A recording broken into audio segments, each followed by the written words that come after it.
የሳምንቱን የንጋት ፖስት አበይት የፋይናንስ ዜናዎች ዋናዎቹን በማስቀደም ጀምራለሁ። 110 ሚሊዮን የአሜሪካን ዶላር ለገጠር ፋይናንስ አገልግሎት ኢትዮጵያ ከአውሮፓ ኢንቨስትመንት ባንክ ስለማግኘቷ፣ ወጋገን ባንክ በሞባይል የብድር አገልግሎቱ 5 ቢሊዮን ብር ስለመስጠቱ፣ ኢትዮጵያ ከግል አበዳሪዎች ጋር የ1 ቢሊዮን ዶላር ዕዳን ለማሸጋሸግ ያደረገችው ድርድር ያለ ስኬት ስለመጠናቀቁ፣ የኢትዮጵያ ኤክስፖርት ገቢ በመጀመሪያው ሩብ ዓመት ብቻ 2.48 ቢሊዮን የአሜሪካን ዶላር ደርሷል ስለመባሉ፣ ኢትዮጵያ ከዓለም ባንክና IMF ተጨማሪ ብድርን እየጠየቀች ስለመሆኑና ኢንቨስትመንት ኮሚሽን በዘንድሮ የመጀመሪያ ሩብ ዓመት ብቻ ለ123 የውጭ ሀገራት ኢንቨስተሮች ፍቃድን ስለመስጠቱ በዛሬው አበይት የፋይናንስ ዜናዎች የምነግራችሁ ነው የሚሆነው። ይህ ንጋት ፖስት ነው። በየሳምንቱ እሁድ ልክ በ9 ሰዓት ስለ ፋይናንስ፣ ቢዝነስ፣ ካፒታል ማርኬት ዜናዎችን እናቀርብላችኋለን። ይህን ቻናል ታዲያ እስካሁን ድረስ ሰብስክራይብ ካላደረጋችሁ ሰብስክራይብ በሉ እያልኩኝ በመጀመሪያም የአጋራችንን የሮሃ ምንዛሬ ቢሮዎች ማስታወቂያ ሰምተን እንመለሳለን።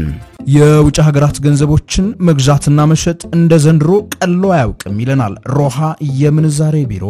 ለውጭ ሀገር ጉዞ ገንዘብ ቢያስፈልጎት ዶላር ሆነ ዩሮ፣ ሪያል ሆነ ድራም ሁሉም እኛ ጋር አለ።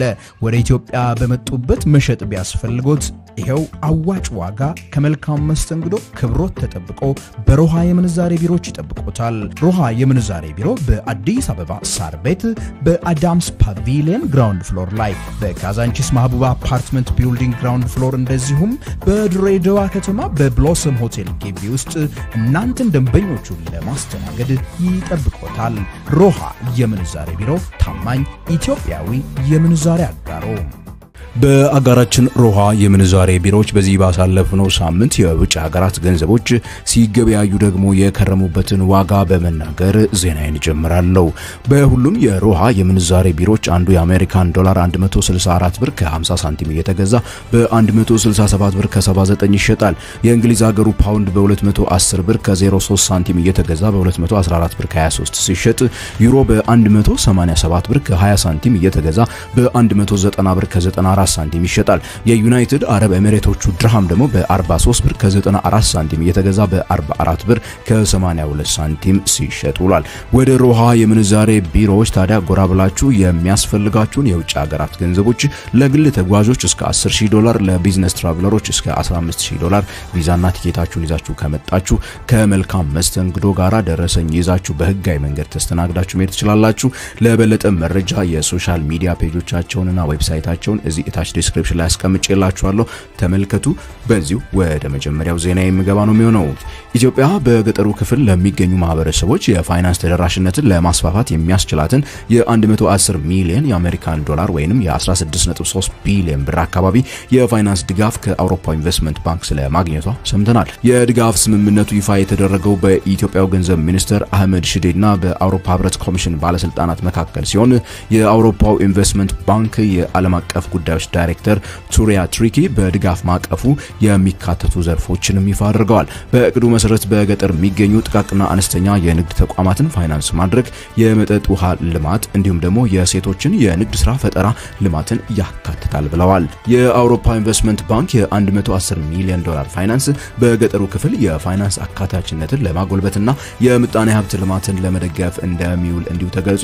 የአውሮፓ ኢንቨስትመንት ባንክ የፋይናንስ ስርዓት የተለመደው አይነት እርዳታ ሳይሆን እየተገላበጠ ገንዘቡ ሰፋ ያለ ማህበረሰብን እንዲጠቅም የሚያስችል የፋይናንስ ስርዓት ነው።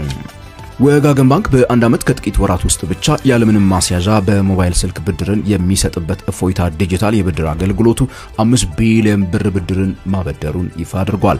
እፎይታ ከክፍያ ፋይናንሻል ቴክኖሎጂስ ከተሰኘ ሀገር በቀል ተቋም ጋር በትብብር የበለጸገ ሲሆን አርቲፊሻል ኢንተለጀንስ በመጠቀም ለደንበኞች ብድርን የሚፈቅድ ስለመሆኑ ተሰምቷል። ወጋገን ባንክ እንደገለጸው ከሆነ የእፎይታ ተጠቃሚዎች በዋናነት ሴቶችና ወጣቶች መሆናቸውን የገለጸ ሲሆን በጥቃቅን የንግድ ስራዎችና የግብርና ዘርፍ ላይ የተሰማሩ መሆናቸውንም እንዲሁ ሰምተናል። የወጋገን ባንክ እፎይታ የተለያዩ አይነት የብድር አገልግሎቶችን የሚሰጥ ሲሆን ለአብነትም የስራ ማስኬጃ ብድርና ከንብ ማነብ፣ ከብት እርባታና ወተት ልማትና ምግብ ማቀነባበር ጋር የተቆራኙ የእሴት ሰንሰለቶችን እንዲሁ ፋይናንስ የሚያደርግ ስርዓት አለው። ኢትዮጵያ ከ11 ዓመት በፊት ለገበያ አቅርባ ከነበረው የ$1 ቢሊዮን ዩሮ ቦንድ ዕዳ ሰነድ ጋር በተያያዘ ከአበዳሪዎች ጋር ስታከናውን የቆየችው ድርድር ያለምንም ውጤት መጠናቀቁን ሰምተናል። በፈረንጆቹ 2014 የኢንዱስትሪ ፓርኮችን ለማልማት በሚል መንግስት የሸጠው ይህ የዕዳ ሰነድ የ6.625% ወለድ የሚከፈልበት ሲሆን በፈረንጆቹ ታህሳስ ወር 2023 መከፈል የነበረበት የወለድ ክፍያን ሳትከፍል ኢትዮጵያ መቅረቷ ይታወሳል።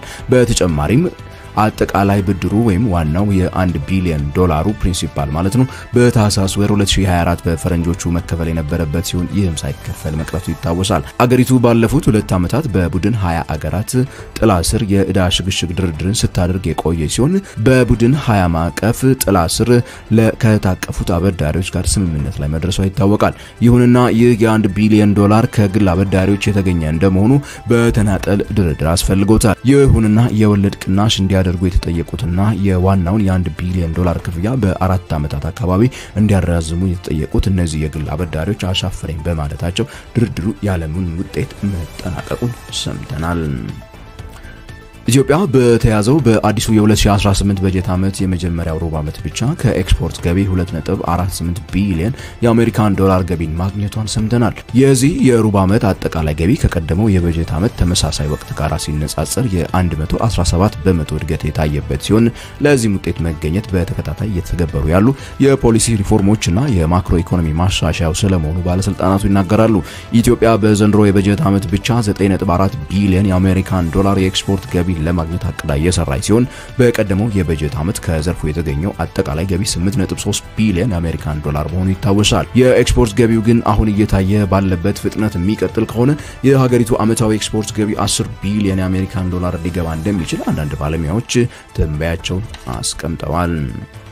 ኢትዮጵያ ተጨማሪ ብድርን ከዓለም አቀፎቹ የገንዘብ ተቋማት IMF እና ዓለም ባንክ ስለመጠየቋ እየተሰማ ይገኛል። በኒውዮርክ እየተከናወነ ባለው ዓመታዊ የIMF እና ዓለም ባንክ ስብሰባ ላይ እየተሳተፉ የሚገኙት የኢትዮጵያ መንግስት ልዑካን ከተቋማቱ ኃላፊዎች ጋር በነበራቸው ውይይት ከቀደመው ዓመት ጀምሮ ሲተገበር የቆየው ሪፎርም ያስገኘውን ውጤት ያብራሩ ሲሆን የሪፎርሙን ቀጣይነት ለማስፈን ተጨማሪ አነስተኛ ወለድ የሚከፈልበትን ብድር አማራጮች እንደሚያስፈልጉ ተናግረዋል ተብሏል። በIMF ዋና ፊት አውራሪነት እየተተገበረ ያለው የኢትዮጵያው ማክሮ ኢኮኖሚ ሪፎርም የውጪ ምንዛሬ ግኝትን ያሻሻለ እንዲሁም ደግሞ ኤክስፖርት ገቢው እንዲሻሻል ያደረገ ነው ቢባልለትም የዜጎችን የመግዛት አቅም ክፉኛ ማሽመድመዱ ይነገርለታል። በተጨማሪም ሪፎርሙ የመንግስት ወጪን መቀነስና ገቢን ማሳደግ ላይ አትኩሮት እንደማድረጉ የብዙዎችን ህይወት በገጠርና በከተማ እያከበደ መሆኑ ይነገርለታል። በስተመጨረሻም የኢትዮጵያ ኢንቨስትመንት ኮሚሽን ፈቃድ የሚሰጣቸው የውጭ ሀገራት ኢንቨስተሮች ቁጥር ከጊዜ ወደ ጊዜ እየጨመሩ ስለመሆናቸው በዚህ ባሳለፍነው ሳምንት ነው ይፋ ያደረገው። ለአብነትም በዚህኛው የበጀት ዓመት የመጀመሪያው ሩብ ዓመት ብቻ 123 አዳዲስ የውጭ ሀገራት ኢንቨስትመንቶችን ፍቃድ ስለመስጠቱ ኢንቨስትመንት ኮሚሽኑ ተናግሯል። ይህም ከቀደመው ዓመት ተመሳሳይ ወቅት ጋር ሲነጻጸር የ26 በመቶ እድገት ያሳየ ሲሆን የውጭ ቀጥተኛ ኢንቨስትመንት በሩብ ዓመቱ በ7.87 በመቶ ስለማደጉ ነው እንዲሁ የተነገረው።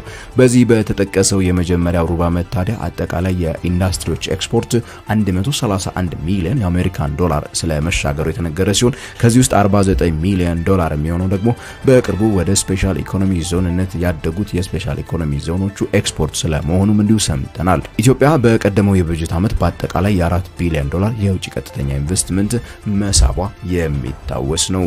የተወደዳችሁና የተከበራችሁ የንጋት ፖስት ቤተሰቦች ከሮሃ የምንዛሬ ቢሮዎች ጋር በመተባበር ለዛሬ ያጠናቀርንላችሁ አበይት የፋይናንስ ዜናዎች ታዲያ እስካሁን የሰማችኋቸው ናቸው። ይህን ቻናል እስካሁን ድረስ ሰብስክራይብ ካላደረጋችሁ የደወል ምልክቷን በማብራት ሰብስክራይብ በሉ እያልኩኝ በቀጣይ ሳምንት በተመሳሳይ ጊዜ በሌሎች አበይት ዜናዎች እስከምንገናኝ ድረስ ታዲያ ከንጋት ፖስት የፍሬያማነት ሳምንት እንዲሆንላችሁ በመመኘት የምንሰናበታችሁ ነኝ ገሜ ብራው ነኝ።